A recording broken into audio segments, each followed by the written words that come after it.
Mandamientos. Capítulo 9. No matarás.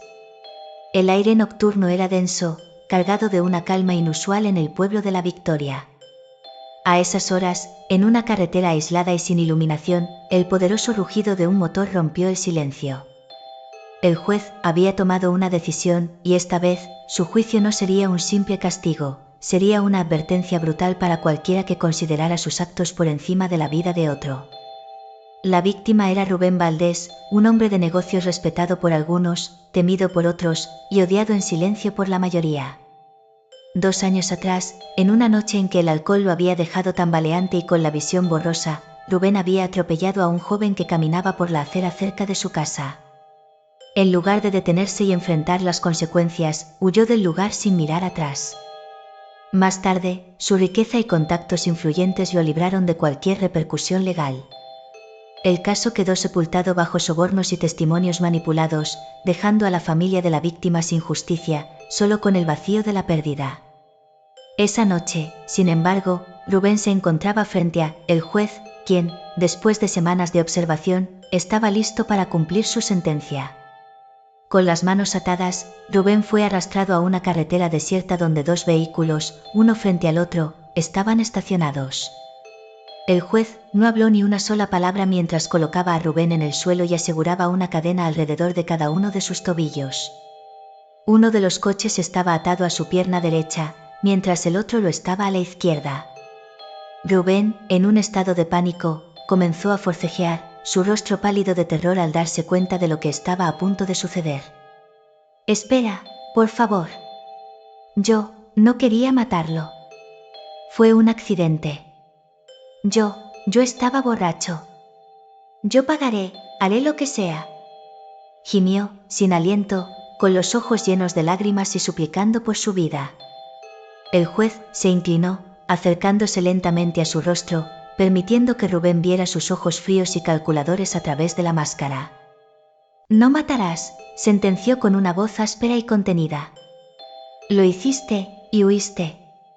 Ahora, te enfrentas al mismo dolor que causaste. No hay precio suficiente para comprar tu alma ahora, Rubén». Rubén temblaba, el sudor empapando su frente mientras cada fibra de su ser clamaba por sobrevivir. Quiso decir algo más, gritar, rogar, pero un nudo en su garganta lo paralizó al ver cómo el juez subía a uno de los autos, listo para arrancarlo. Sin más palabras, el juez encendió el motor del primer coche, cuyo rugido profundo retumbó en el silencio de la noche. Rubén se retorció en el suelo, sus manos golpeando el pavimento mientras su mente era consumida por el miedo absoluto. Desde la ventana del vehículo, el juez observó la desesperación en su rostro y, sin piedad alguna, encendió el otro automóvil. Las luces de ambos vehículos iluminaron a Rubén, quien, atrapado en el centro, sabía que no tenía escapatoria. Cuando el juez aceleró, Rubén sintió el tirón de las cadenas, un dolor creciente que le cortaba la respiración. Cada centímetro que los coches se movían hacia lados opuestos era una agonía. Su grito desgarrador rompió el silencio, resonando en la oscuridad como un lamento de desesperación. Por un instante, el tiempo pareció congelarse. Rubén intentó aferrarse a la vida, a los recuerdos, a todo aquello que le hacía humano. Pero no había salvación. El juez no tenía intención de detenerse, y el hombre, quien alguna vez se creyó intocable, pagaba ahora el precio de su arrogancia y crueldad. Cuando el primer coche dio un tirón final, el cuerpo de Rubén cedió. La oscuridad se cerró sobre él, su último aliento desvaneciéndose en el silencio, dejando solo una quietud abrumadora. Al amanecer, el hallazgo fue tan horrendo como impactante. Los cuerpos policiales y los habitantes de La Victoria observaban, horrorizados, el cadáver destrozado de Rubén, separado por completo por las 2 mitades del camino. Los rumores se esparcieron rápido, y en cada esquina se escuchaba el nombre de el juez. Aria llegó al lugar de la escena sintiendo que el aire frío de la mañana le cortaba el rostro. Al ver el estado de la víctima, un escalofrío la recorrió. Sabía que el asesino había llevado su justicia a un nivel completamente nuevo. Esto no era solo un castigo, era una declaración. La nota que el juez había dejado junto al cuerpo de Rubén decía ampliamente: «No matarás», pues no hay redención para quien quita la vida y se cree por encima de la justicia. El caso se había vuelto mucho más siniestro de lo que Arya había anticipado. Aunque ya estaba acostumbrada a la crueldad en las investigaciones, esta ejecución la dejaba intranquila. Sentía que el juez no era solo un asesino, sino alguien profundamente convencido de su misión, alguien que había asumido el papel de juez, jurado y verdugo. Mientras se apartaba del cuerpo, un oficial se le acercó y murmuró: «Detective, parece que el pueblo está empezando a hablar de el juez como si fuera una especie de héroe. Muchos creen que Rubén merecía esto». Arya asintió en silencio. No podía ignorar el hecho de que, para algunos en el pueblo, el juez representaba una justicia que las leyes no podían proporcionar. Sin embargo, no podía aceptar que esta brutalidad pudiera justificarse de ninguna manera. La línea entre el bien y el mal, entre la justicia y la venganza, se volvía cada vez más difusa. Observó una vez más el cadáver de Rubén, sintiendo una mezcla de rabia y frustración. Sabía que el caso no terminaría ahí, el juez ya había demostrado que no se detendría hasta haber juzgado a todos los que consideraba culpables.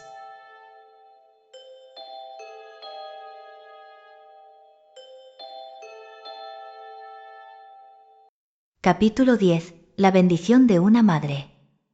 Arya sintió el peso de la jornada cuando llegó al hogar de Carmen, la madre del joven atropellado por Rubén Valdés. La casa, pequeña y modesta, tenía un jardín descuidado pero lleno de flores marchitas que parecían reflejar la pena que residía en su interior. Carmen había perdido a su hijo hacía 2 años, y Arya no podía imaginar el dolor que aún cargaba esa madre en su corazón. Había pasado tiempo desde el incidente, pero para Carmen, cada día era una recordación viva de la ausencia. Golpeó la puerta suavemente, y Carmen abrió con una expresión de cansancio grabada en su rostro, una mirada apagada, pero que se iluminó momentáneamente al ver a Arya. La detective se presentó y explicó que estaba investigando la muerte de Rubén Valdés, quien había sido el responsable de la tragedia que había cambiado su vida para siempre. Carmen la invitó a pasar, y ambas se sentaron en la pequeña sala. La mujer parecía sorprendida por la visita de una autoridad, y aunque su voz se quebraba cada tanto, mantuvo una entereza admirable. «Nunca pensé que alguien volvería a hablarme sobre ese hombre», empezó Carmen, sus manos temblorosas aferradas a una vieja foto de su hijo. «Creí que su vida seguiría adelante sin nunca enfrentarse a lo que hizo. Hasta que supe que», hizo una pausa y miró a Arya con algo de vergüenza, «alguien le hizo pagar. Le quitó la vida». Arya la miró en silencio, asintiendo. No tenía intención de justificar a el juez frente a Carmen, pero necesitaba entender la perspectiva de una madre que había sido negada justicia. «No es fácil perder a un hijo», murmuró Carmen, sus palabras cargadas de dolor y rabia contenida. «Rubén atropelló a mi niño, y luego lo dejó ahí, tirado en la carretera como si no fuera nada», como si, la voz de Carmen se quebró, y sus ojos se llenaron de lágrimas. La imagen de la tragedia, del cuerpo de su hijo desangrándose en el asfalto mientras Rubén se alejaba en su lujoso vehículo, se repetía en su mente todos los días, un recordatorio cruel de lo que había perdido. Ella suspiró, apretando los labios, mientras Arya esperaba, respetuosa, permitiéndole el espacio para desahogarse. Él no tenía ningún derecho a hacer lo que hizo, y luego, siguió con su vida como si nada. «Yo lo veía a veces por el pueblo, derrochando su dinero en el bar, en fiestas, riéndose». Carmen temblaba al recordar aquellos momentos de frustración e impotencia. «Mientras yo tenía que aprender a vivir sin mi hijo». Arya sabía que cualquier madre en su lugar sentiría una rabia profunda, una sed de justicia insatisfecha. Rubén Valdés había burlado la ley, había evitado las consecuencias de su acción simplemente por ser un hombre con dinero y conexiones, y el sistema había fallado en brindarle paz a Carmen. Era una de esas injusticias que dejaban marcas imborrables en quienes quedaban atrás. «Ahora, se ha hecho justicia», murmuró Carmen, su voz tomando un tono más firme. «Por primera vez, siento que alguien escuchó mi dolor, que alguien reconoció la vida de mi hijo como valiosa. Yo no esperaba que algo así ocurriera, pero cuando supe lo que le pasó a Rubén, me sentí en paz». Arya escuchaba en silencio. Carmen estaba agradecida, no por la muerte en sí, sino por la sensación de que alguien finalmente había puesto fin al dolor impune de tantos años. «Carmen, ¿sabe algo de el juez?», preguntó Aria en voz baja. La mujer negó con la cabeza, aunque una ligera sonrisa melancólica se dibujó en sus labios. «No sé quién es, ni quiero saberlo. Todo lo que sé es que alguien, en algún lugar, entendió mi sufrimiento. Alguien no dejó que ese hombre escapara de sus pecados». Carmen alzó la mirada, sus ojos enrojecidos pero llenos de una gratitud oscura.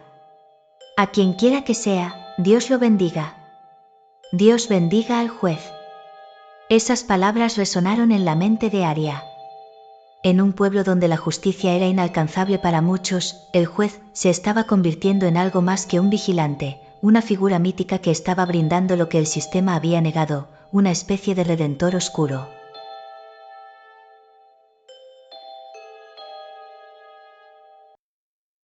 Capítulo 11. No cometerás actos impuros.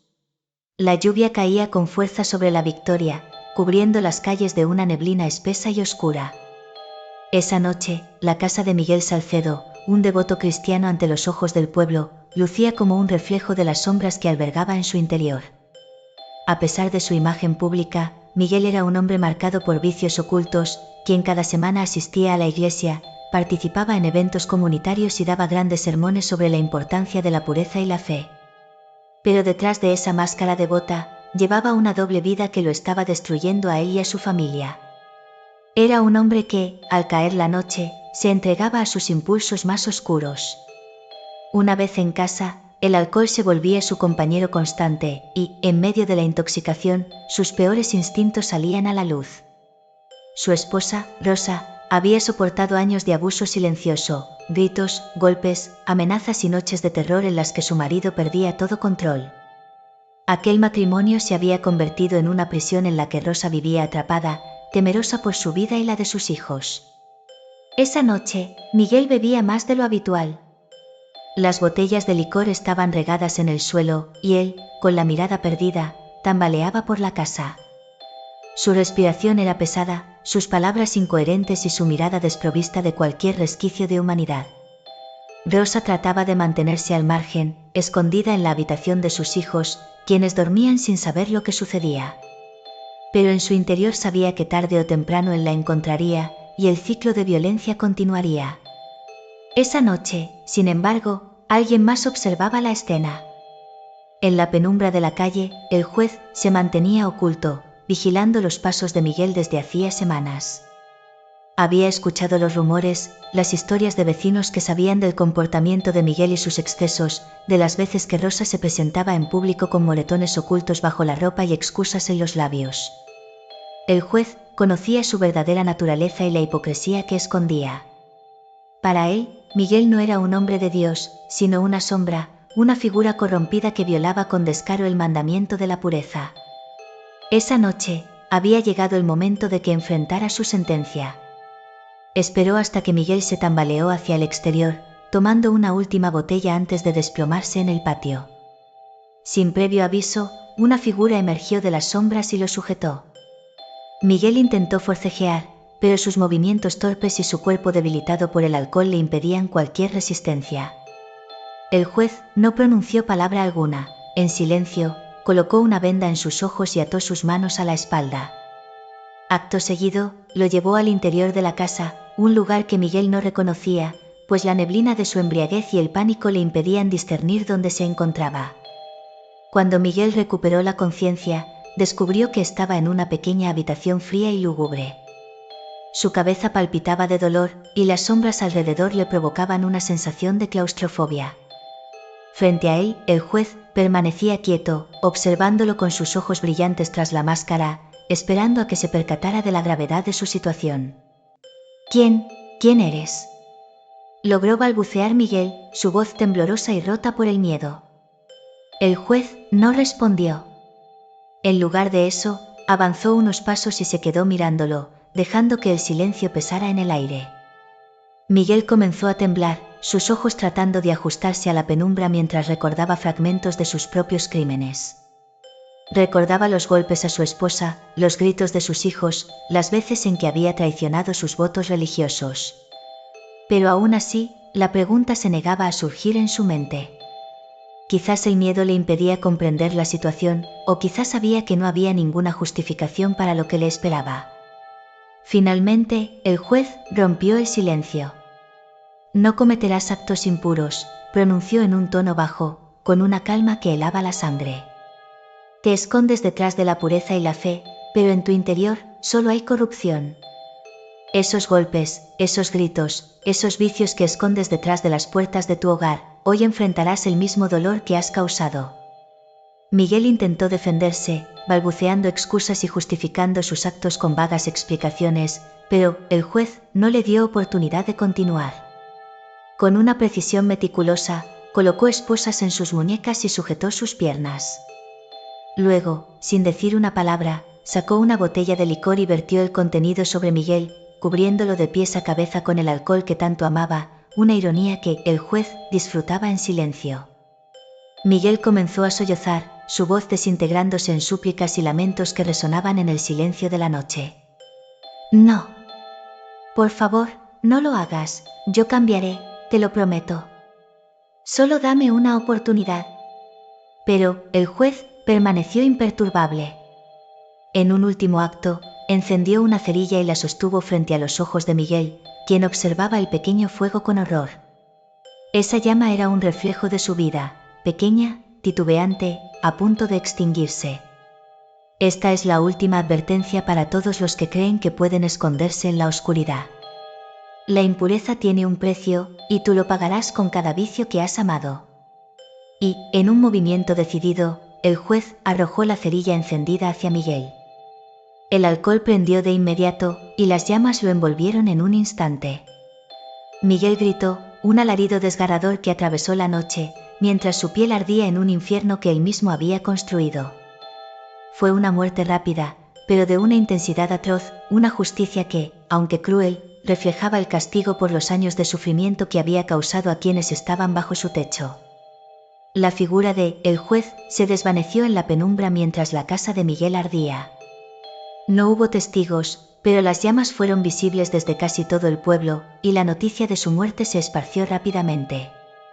Aquella mañana, los murmullos en el pueblo hablaban de un juicio inminente, de un castigo por aquellos que vivían vidas dobles, aparentando devoción mientras sus pecados los consumían. Aria, al enterarse del incidente, llegó al lugar de los hechos, observando las cenizas humeantes de la casa de Miguel. Su estómago se revolvió al imaginar la escena de su muerte, y no pudo evitar sentir un escalofrío. Sabía que, de algún modo, el juez estaba emitiendo un mensaje poderoso y sombrío.